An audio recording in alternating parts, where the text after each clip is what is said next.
So I'm just going to turn my attention now, now that I've got my characters well and truly in place, I'm going to turn my attention to what limited background that I've got. It is a very minimalist background that I've chosen.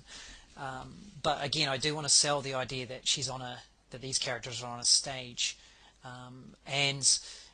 So I've come up with the idea of perhaps putting it on a kind of like a wooden slat stage.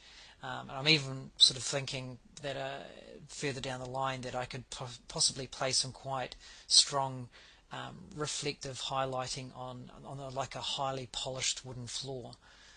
And I'm thinking that the wooden horizontal wooden panels rather than the vertical panels are going to look a lot nicer. There's already a strong vertical element to this composition with the characters standing quite strongly erect, upright. So this is why I've decided to play around with using horizontal boards.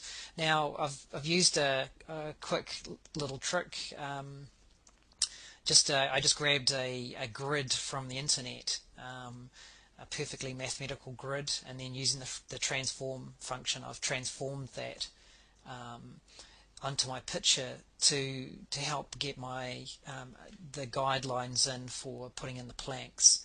I mean, I can always scale the planks, differently, make them sort of stretch them out wider or narrower later, but you do want to get that sense of recession, so that obviously the planks closest to the viewer are wider, and then going towards the horizon line, they start to get considerably more narrow. And so for me, the easiest way of doing this, rather than painstakingly drawing it out, was to grab a grid, transform it, and then just see how it went. I did try a couple of different methods, but this seemed to be the most successful. So this is the one that I decided to go with.